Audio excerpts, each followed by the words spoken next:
हल्ली ग्रामपंचायतवाल्याने आम्हाला गेल्या वर्षी आश्वासन दिला की आम्ही काहीतरी करतो. त्यांच्या भरोश्यावर आम्ही हल्ली पूर्ण शेत पेरलं आहे आणि आता तुम्हाला ती आता इथे मी आलो आहे, तर असं वाटते का कोणतरी मेला आहे. इतका हल्ली दुःख झालं आहे मला. असं वाटते कोण अक्षरशः इथं कोणाचा म्हणजे शव पडलं, इतका दुःख झालं आहे. म्हणजे इतका वर्षभर त्रास करून शेतातली कांडी काढून हे जर असं हा जर दृश्य बघायला भेटतंय, तर म्हणजे काय फायदा काय आहे?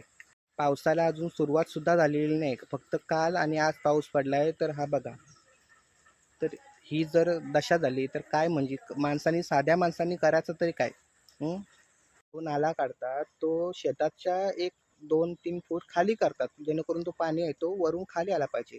पण ह्या ह्या नाल्याची एकदम ह्याला डुबायची टेक्नॉलॉजी आय थिंक वापरली आहे का तो 2 फूट शेताच्या वरती काढलाय. म्हणजे काय माणसं माणसं आपण काय करतो आणि कशाचाच म्हणजे या नाही, कुठला विजन नाही का बाबा काय नाही, नुसतं काम आलंय म्हणून करायचा आणि मग लोकांना त्रास झाला का मग सांगायचा मग आमच्यावर लोक जळतात. हे काय आहे म्हणजे सिरियसली म्हणजे रेडिक्युलस एकदम हे आहे. जसा एखादा राजकीय नेता आहे का तो त्याचा फायदा नसला तर तो पक्ष बदलते.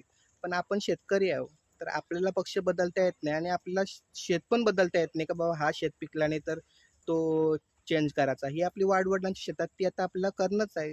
तसं आली आमची परिस्थिती झाली. म्हणजे काही बोलता येत नाही, काही करता येत नाही. कारण प्रयत्न करून आले आम्ही हताश झालो. तर सांगतात की आमचा जो गाव बोरखार बसला तो 7 जण म्हणजे जण इथं आले तेव्हा आणि 7 जणांचा हा गाव तयार झाला.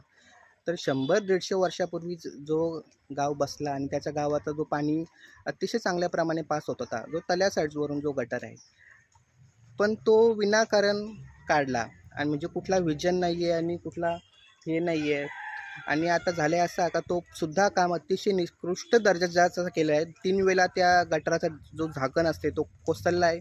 1-2 वेळा दोघा तिघांच्या गाड्यासुद्धा त्याच्या आतमध्ये चाक जाऊन फसलेला आहे आणि तो सुद्धा गटार एकदम पूर्ण ब्लॉकेज होऊन त्याचासुद्धा पाणी परत आता हा आमच्या शेतात आला आहे. म्हणजे एक माणूस आणि इतकी दुःख. ते गरिबाला आठ गिरं बोलतात ती म्हण म्हणजे काय खोटी नाही. म्हणजे लाईक कंटाळा आला या गावाचा